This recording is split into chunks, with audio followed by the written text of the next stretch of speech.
Will a xenomorph queen appear in the upcoming Alien Romulus?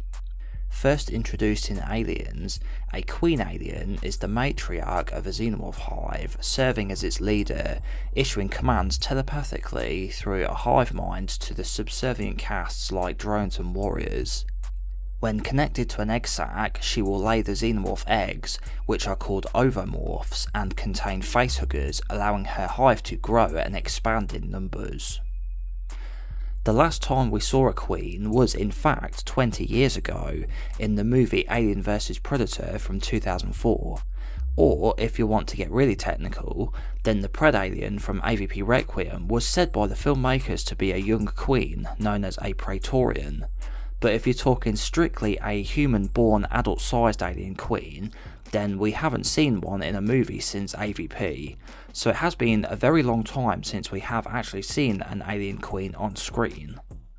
Before that, it was Alien Resurrection, which had a queen cloned from the embryo inside of Ellen Ripley, and before that, the chest burster at the end of Alien 3, and then back to Aliens where it was first depicted. This is of course not counting things like comic books and video games and such, but here we're talking about in the movies, the actual film canon. So there is some speculation among fans about if an alien queen will appear in the new movie, and while it is too early as of yet to say for sure whether it does or does not look like there may be, if we look at the teaser trailer, there is a part where there are not one or a few but many facehuggers, indicating there must also be a lot of eggs for them to have come from, and how would there be lots of alien eggs? An alien queen? Also, the footage shown recently at CinemaCon is described to be from a scene with facehuggers, the same scene or not from the trailer, I'm not sure, but either way the film looks to have one of the largest amounts of facehuggers in it. Do you think this could hint towards a queen making an appearance in Alien Romulus? Make sure to let me know if you think one will show up or not. If we look back to the previous film Alien Covenant, David had reverse engineered an early form of xenomorph from the black goo pathogen, and it was speculated that he might have been planning on using Daniels to create a queen to produce the ovomorphs he had created with his experiments. Concept artwork from the cancelled Alien 5 shows a queen was going to be an antagonist of that film, and it features in a lot of the artwork with it rampaging through some sort of artificial garden or park area, and then Ripley was going to put on a kind of mechanical suit designed to resemble a xenomorph for some purpose, and then the queen is being killed by a large cannon. I do think it would be really interesting to find out how this scene was supposed to play out, as I am intrigued by the picture that these storyboards and concept artwork here were painting. I don't think a script for it has been shown though, so we'll probably never find out unfortunately. In the video game Alien Isolation, which is said to be canon to the movies, it was said that while it wasn't seen by Amanda Ripley, there was actually a queen on board Sevastopol Station. Would I like to see a queen in Alien Romulus? Well, personally, yes and no. It all boils down to whether it would fit into the story. I would like to see a queen if it feels like it belongs in the story, but not if it feels like they would just be inserting a queen into the script purely for the sake of just having it there as fan service. Do I think personally that there will be one in the new film?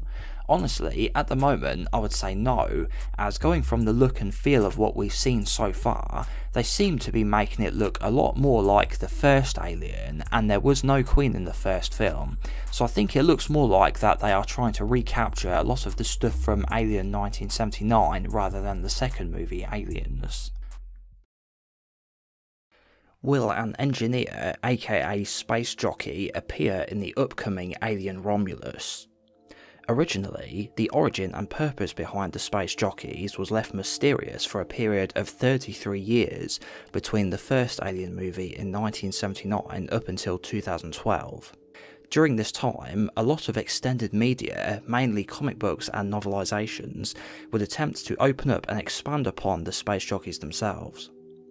This was until the previous two Alien movies, namely Prometheus, dove into their backstory and revealed them to have a distinctly humanoid form, rather than how they were perceived before as being a biomechanical species, as the jockey and the derelict look like, half organic, half machine.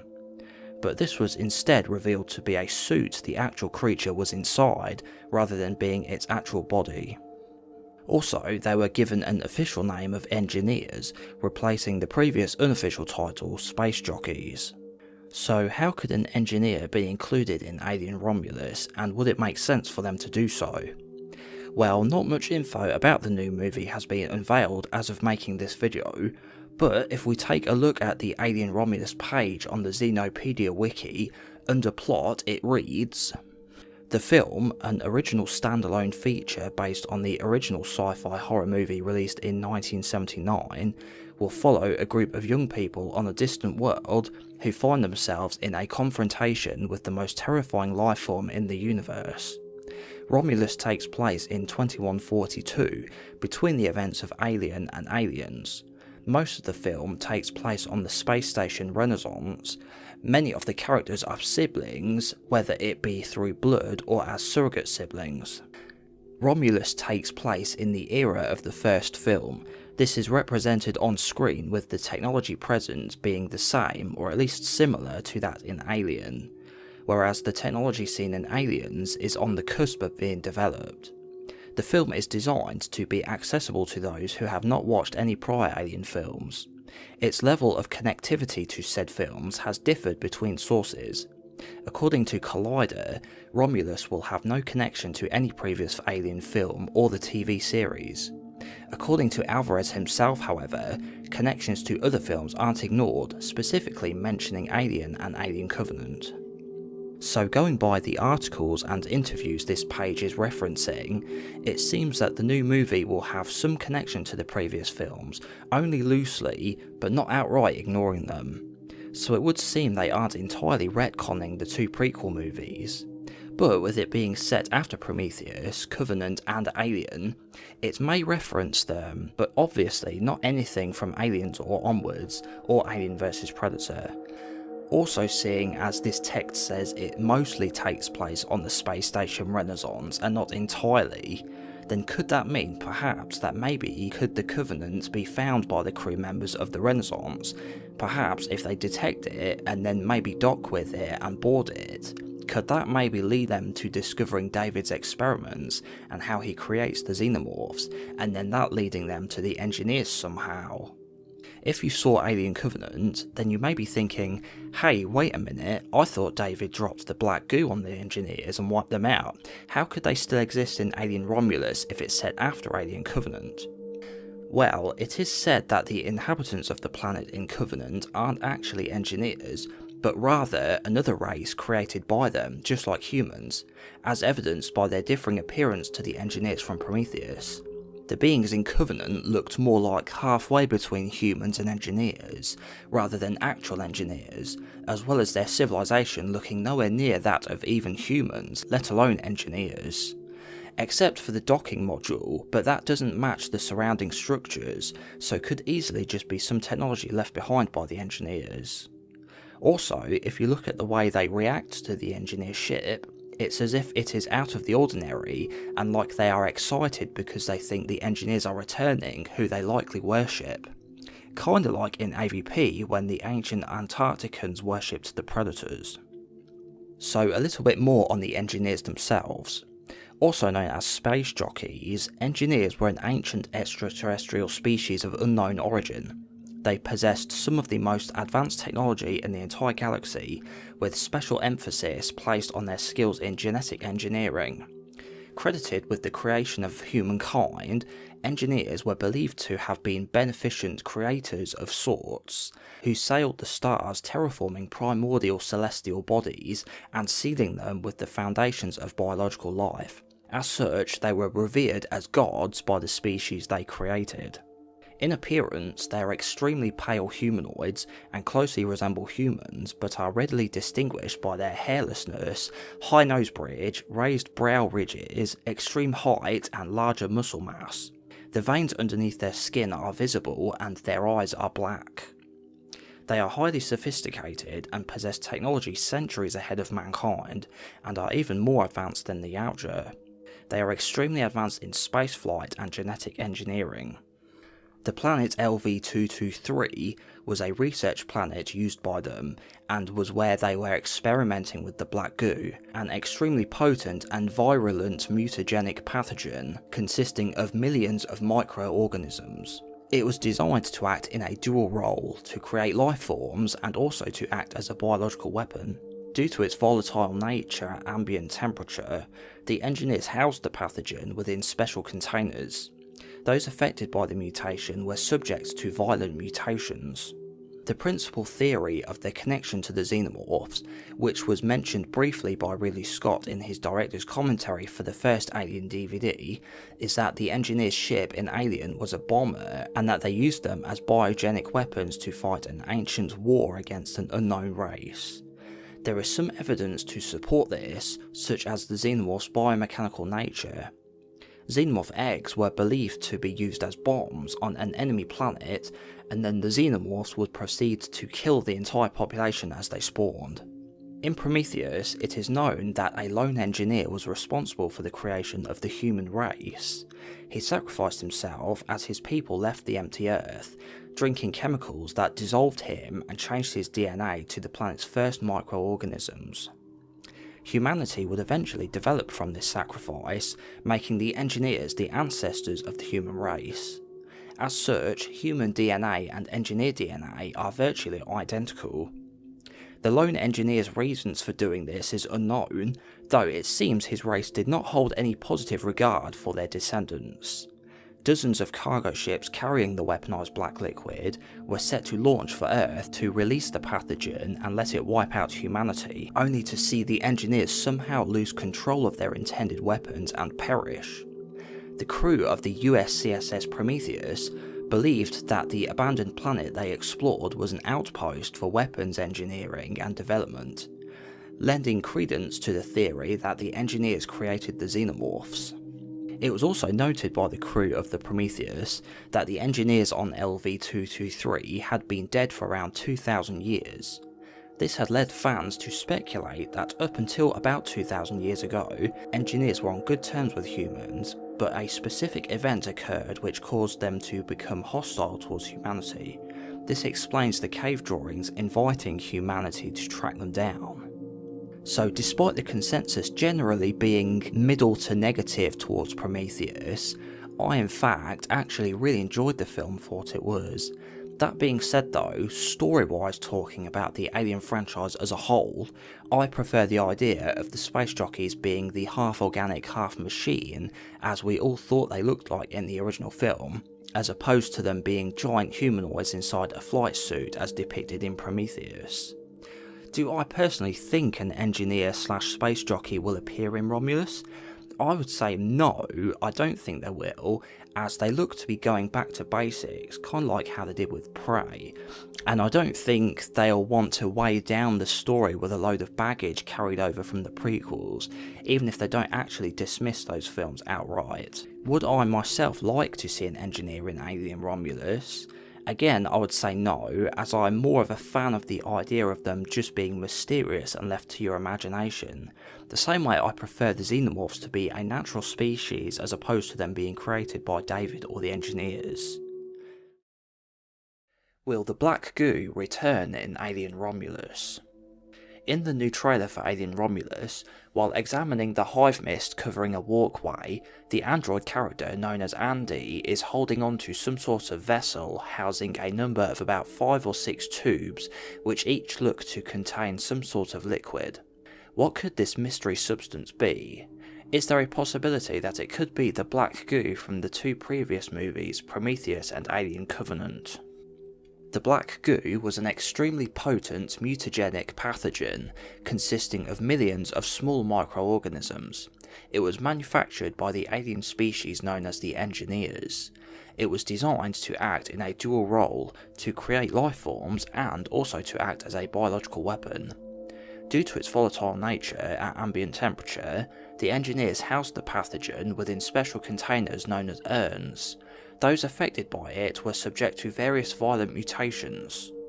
In the prequel movies Prometheus and Alien Covenant, the pathogen was used by the Engineers to create life on Earth, or at the very least, human life.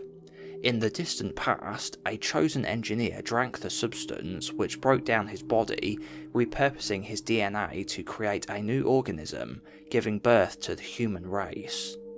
Clues left behind by the engineers allowed a scientific expedition funded by the Wayland Corporation to track them to the planet LV-223, which housed an engineer outpost containing thousands of black goo urns. Detecting the humans' presence, the urns began to release their contents, which leached into the soil, mutating native earthworm-like creatures into hammerpedes. David, the mission's android, collects a sample of the pathogen and spikes Holloway's drink with it to see what happens. Some of the other members of Wayland's expedition are infected by the black goo, creating violent mutations in some, and in the case of Elizabeth Shaw, has to remove a creature known as the trilobite from her own body. Once grown to full size, the trilobite attacks the last engineer, impregnating it with an embryo, which emerges as the Deacon, a xenomorph-like creature. When David and Shaw use the remaining engineer ship to travel to a planet known as Paradise in search of the engineer homeworld, David drops the entire payload of the black goo onto the planet's residents, which are thought to be another human-like species created by the engineers, wiping them out. In the ensuing years before the Covenant arrives, David experiments with Dr. Shaw's deceased body and the black goo, creating a new xenomorph strain called a neomorph. When the Covenant's crew finds David, some are infected and attacked by the necromorphs. David's latest experiment is a new iteration of the creature, which is essentially a more primitive xenomorph called the protomorph. He tricks the survivors of the Covenant by disguising himself as their android Walter, as we last see him with a couple of facehugger embryos and access to all the Covenant's colonists ready to continue his experiments. So, if true, the inclusion of the black goo would connect the new movie with the two prequels, and it would make sense with Prometheus and Covenant both being set before Romulus. If we take a look at the part in the trailer with the facehuggers escaping, we see that they are not inside eggs like they normally are, but seem to be kept inside some sort of incubation unit, with each facehugger being surrounded by a membrane of thin material it can escape from when ready. Could it be that these facehuggers have been essentially reverse engineered and grown by human scientists artificially? And where have we seen that being done before? That's right, David using the black goo. So it would make sense in that regard for the black goo pathogen to exist in this new movie. Something else that could hint at the prequels being acknowledged is that Ridley Scott is actually involved in the creation of Alien Romulus, so it's unlikely they'll just trash everything he's done in the last two films and act like they didn't even happen. So do I think myself that the black goo will appear in Alien Romulus? Honestly, I think it is possible, and there may be a chance of it returning for the reasons I laid out earlier. Ridley Scott is involved, so it's not impossible some stuff could carry over from his prequels, and it's set after Prometheus and Covenant, and their story was never finished in a third film. So could they perhaps integrate some of Scott's original ideas for a third prequel into Romulus and include them that way? Do I think it should? Well, I'm easy either way. I think it would be a good opportunity to include some ideas from the cancelled third prequel, but only if it works well. But I don't think it's essential, and I don't think the new movie would suffer for it not including the black goo. I think it can't hurt, but it isn't necessary. With the release of the new Alien movie Alien Romulus fast approaching, there are many fan theories, rumours and speculation out there on the internet. One of the most prevalent is, will the xenomorph from the original movie, nicknamed Big Chap, return in Alien Romulus? The last time we saw the Big Chap was at the end of the film, where it is shot by Ripley with a harpoon from a grappling gun and sucked out of the airlock of the Narcissus, then incinerated by one of the craft's rocket engines. But what if it wasn't completely incinerated, but rather blown away, if you will, from the ship, but not actually destroyed? In the novelisation and script, I believe, it is stated to be blown to pieces and explodes from the vacuum of space. but in the actual film itself, we don't actually see it destroyed to that extent. So one of the most prevalent theories of what's going to happen in Alien Romulus to introduce the xenomorphs into that film is that apparently Weyland-Yutani, or the company as they're also called, are going to somehow find the first film's alien floating through space and recover it, and then of course, being a xenomorph, manages to fight its way out of containment and propagate, and basically set in motion the rest of the plot for Alien Romulus. Although at this stage I wouldn't yet class this info as a spoiler, as it's not actually confirmed, it's very much still a rumour, so I would still take it with a pinch of salt, but it does sound interesting and like it could work. From what I've seen, fans seem to be split down the middle on the idea of this actually happening in the new film. The biggest piece of evidence to support it would be the images of the creature. In one specific shot, there is some very visible damage on the dome of the alien's head. At the front, there seems to be a big hole, and then as you get past the front, the whole rear half of it is missing, as if it was melted away perhaps. There is also this shot of some people carrying some sort of black coloured mass in another teaser released for the film, and also how out of all the xenomorph designs we've seen in subsequent films, the design here most closely resembles that of the first films, the Big Chap design as it's become known. If you're unsure where the name Big Chap comes from, it's not literally the official name of the alien, but it comes from the director Ridley Scott. During filming, he would refer to the actor Balaji Badejo when he was in costume as the Big Chap. The actor himself was 6 feet and 10 inches tall, and combined with being inside the alien suit would have been massive. When he was needed for a scene featuring the alien, Scott would say, "Bring in the Big Chap," and this nickname later carried over to refer to the alien character to differentiate it from others in later films. If you're not English, as the majority of my viewers aren't, and you're unsure what chap means, it means the same thing as guy basically, but is an English term mostly used by older people a few decades ago. Not as common nowadays, but back in the 70s it would have been more widespread, so it's pretty much the same as calling someone big guy or big man.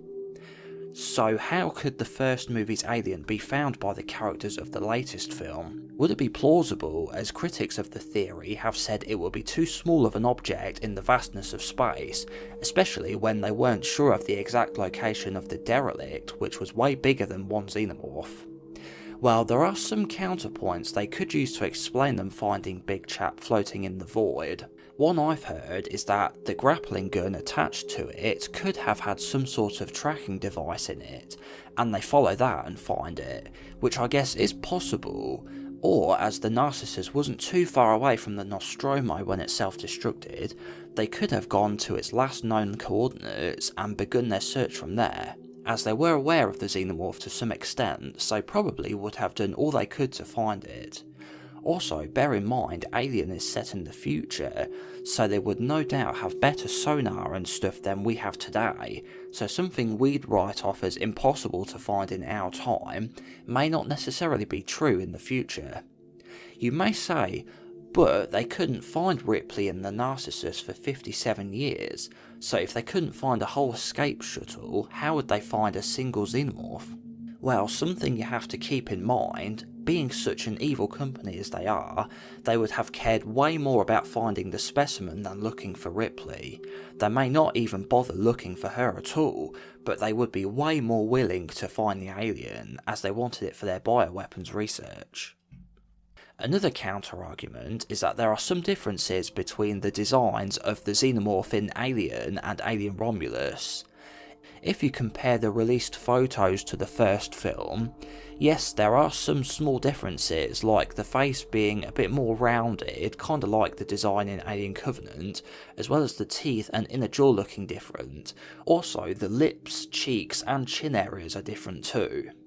But honestly, I think these are just things glossed over by the effects company, with it being made over 40 years later and by a different effects studio.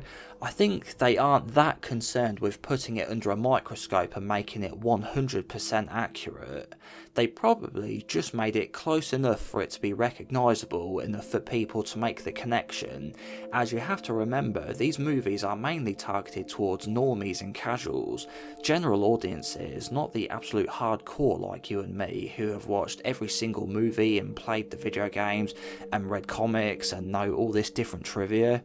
It's for people just going to the cinema having a good time, so I really wouldn't look into it that deep in this regard.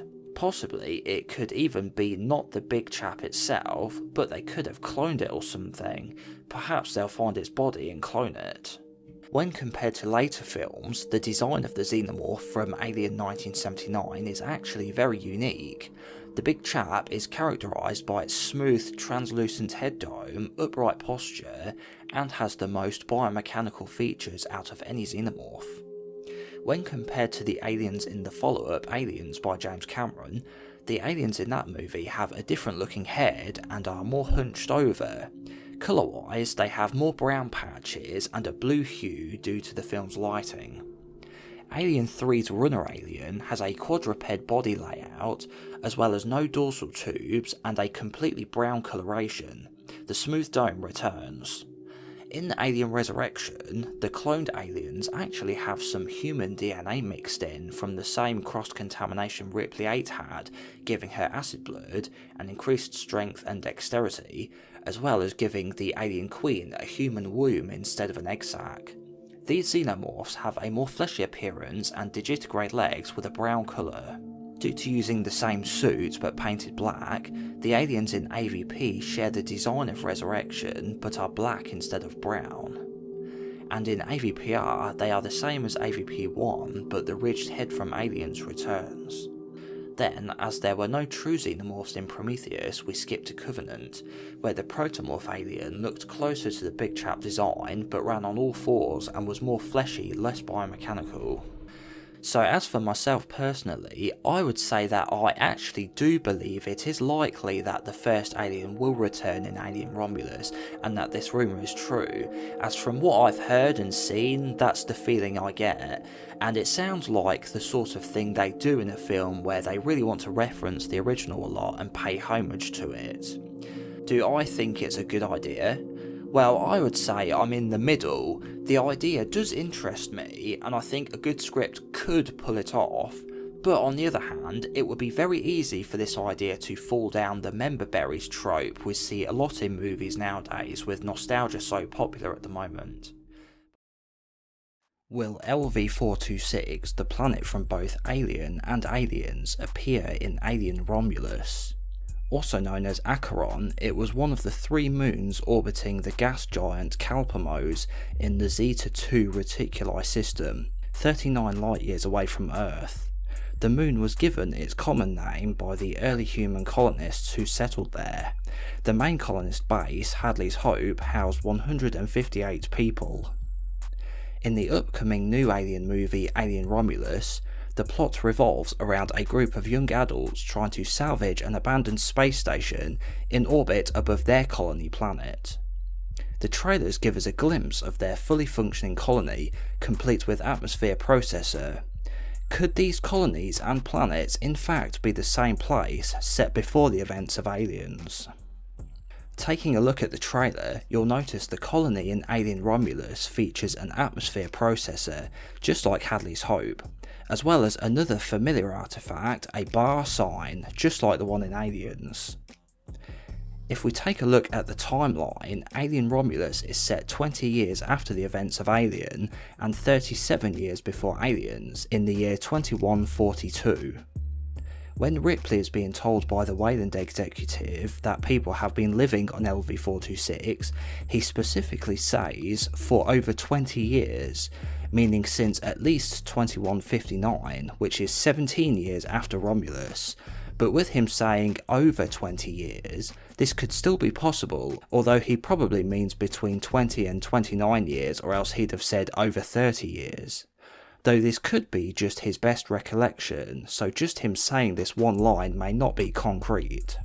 Looking back at the Alien Romulus colony, we can see the name of the settlement is the Jackson Star Colony, a different name to Hadley's Hope, but 37 years between Romulus and aliens is a fairly long time, and it is not unheard of for a civilization to change its name. Another similarity is how they both orbit a gas giant, which look remarkably similar, looking like a hybrid of Saturn and Jupiter, a large brown gas giant with a prominent ring. Not much info is currently available on Jackson's star, but going from the trailers, it looks to be a mining colony with all the machinery located outdoors, as well as those jets of flame like on an oil rig, and the vehicles driving around, probably transporting mineral ore. Hadley's Hope was a human terraforming, research and mining colony that was established on LV-426. The settlement was co-financed by the Extrasolar Colonization Administration and the Weyland-Yutani Corporation, and by 2179 maintained a population of 158 colonists.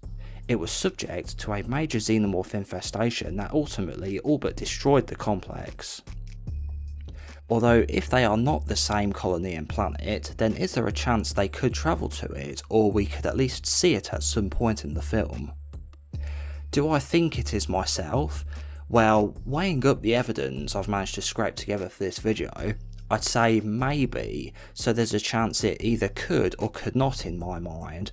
The numbers don't quite add up if you go by the timeline, but movies don't always follow that stuff to the letter, and sometimes will deviate slightly from previous lore to make it work. Think the pistol from Predator 2 appearing in Prey. Do I want it to be the same colony? Honestly, I'd lean towards saying no, as I think it may be a little bit heavy on the member berries if they did this, and this film already seems to go in hard on references, callbacks and nostalgia as it is, but it would still be interesting nonetheless. Let me know what your predictions are in the comments, then make sure to like this video for the time and effort I put into making it, and I'll see you next time.